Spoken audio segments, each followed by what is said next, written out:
Hari ini kami datang kepadamu ucap syukur. Doa Bapa, kiranya ibadah Jumat Agung ini jadi dalam nama Bapa, Putra dan Roh Kudus.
Berbicaralah Tuhan apa yang menjadi isi hatimu dalam ibadah Jumat Agung pagi ini.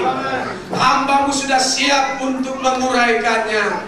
Doa hamba-Mu ketika Tuhan melawat kami, Tuhan hadir di tempat ini, maka yang lemah dikuatkan, yang sakit disembuhkan, yang terikat dibebaskan, yang berbeban berat pulang dengan kelegaan.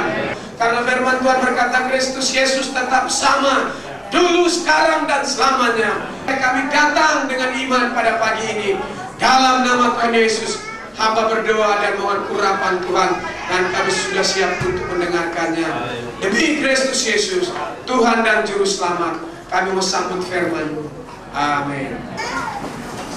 Dari Getsemani sampai ke Kalvari. Apa itu Getsemani? Kekasih dalam Tuhan, dalam bahasa Ibrani, Getsemani dikatakan Getseman, artinya kilang minyak zaitun. Ternyata tadinya tempat Tuhan Yesus berdoa itu tempat kilangan minyak zaitun. Di tempat itulah Tuhan Yesus berdoa. Dia tahu bahwa sebentar lagi dia akan dianiaya. Sebentar lagi dia akan mengalami kesengsaraan yang hebat. Ada 3 hal berkenaan dengan Getsemani, tempat Tuhan Yesus membuat keputusan yang luar biasa. Ingat baik, di Taman Getsemani Tuhan Yesus membuat keputusan buat dunia dan surga. Katakan amin.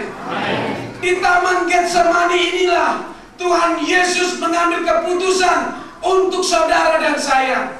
Sekiranya dia menolak cawan itu, barangkali saudara dan saya tidak ada di tempat ini. Matius pasalnya yang ke-26 ayat 39, ya Bapakku, jikalau sekiranya mungkin, biarlah cawan ini berbicara tentang penderitaan. Cawan yang Tuhan Yesus mau lalui ini berbicara tentang kesukaran. Sekiranya mungkin, biarlah cawan penderitaan ini lalu daripadaku.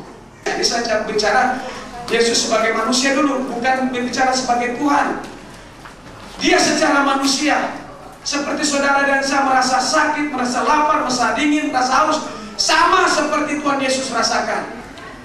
Dia rasakan apa? Rasakan begitu sangat berat cawan penderitaan itu. Dia coba tawar-menawar dengan Tuhan. Bagian pertama ini doa Tuhan Yesus, ia mau berjalan di dalam kehendak Bapa. Sekalipun ada tawar-menawar, dikatakan janganlah seperti yang ku kehendaki.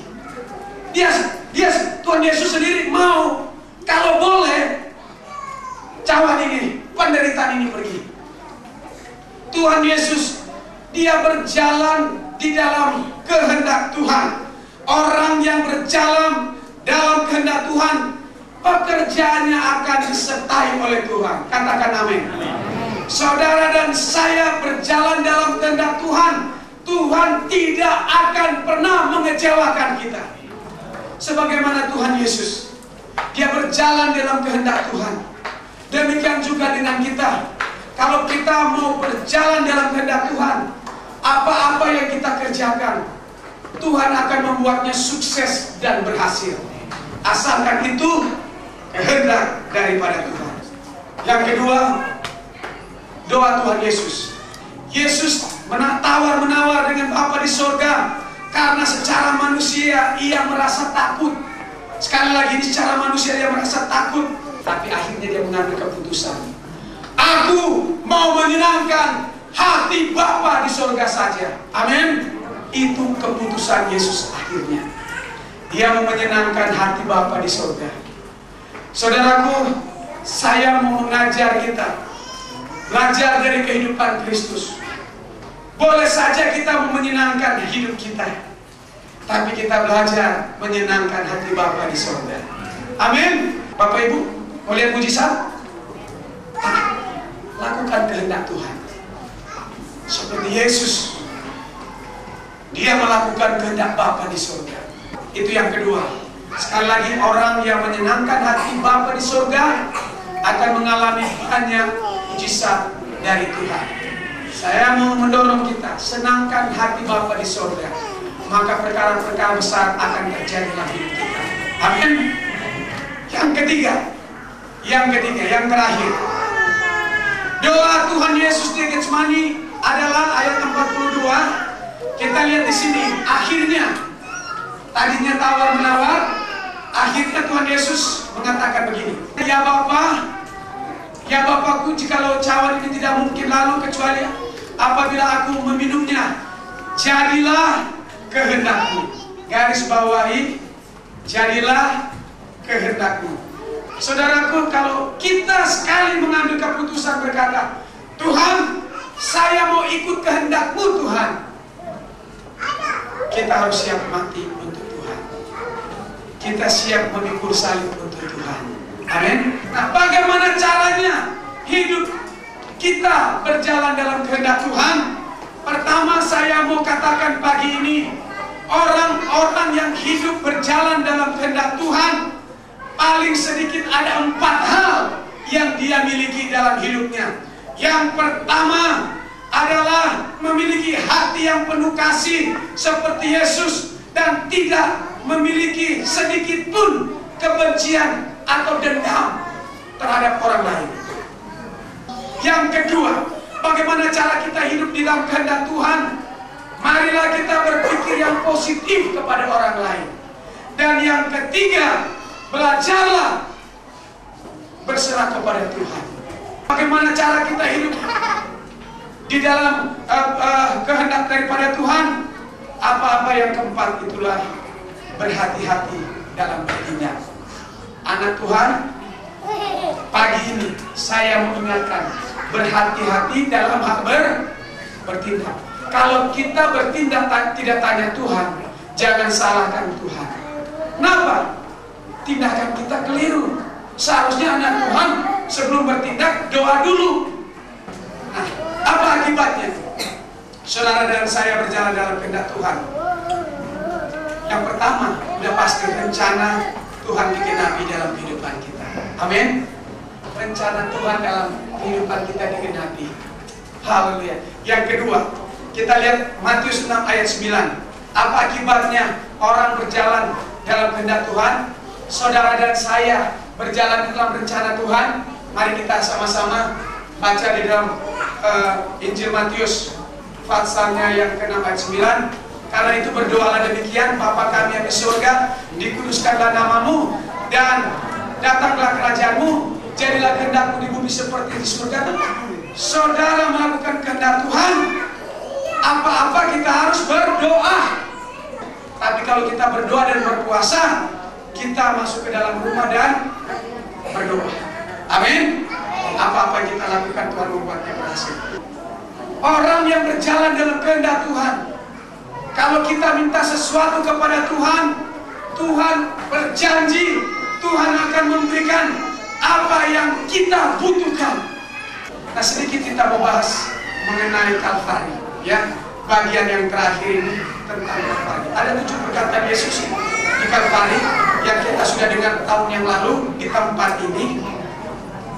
Dari 7 perkataan Yesus di Kalvari, salah satunya sudah selesai. Di Kalvari Yesus anak Allah menggenapi apa janji-janjinya. Selain dosa kita diampuni, kalau saudara dan saya sakit, Tuhan berjanji oleh bilur Tuhan Yesus, penyakit apa saja, bila kita datang dengan iman, Tuhan Yesus berjanji Dia akan sembuhkan. Kita untuk kami bersyukur Tuhan. Hari ini kami memperingatinya melalui tubuh dan darah-Mu. Kuduskan roti yang berbicara tubuh-Mu. Kuduskan air anggur yang berbicara darah-Mu yang ditumpahkan untuk kami. Sebab apa yang telah kuteruskan kepadamu telah kuterima dari Tuhan, yaitu bahwa Tuhan Yesus pada malam waktu yang diserahkan mengambil roti dan sesudah itu Ia mengucap syukur atasnya. Ia memecah-mecahkannya dan berkata, inilah tubuhku yang diserahkan bagi kamu. Perbuatlah ini menjadi peringatan akan aku. Mari kita makan tubuh Tuhan dalam nama Yesus.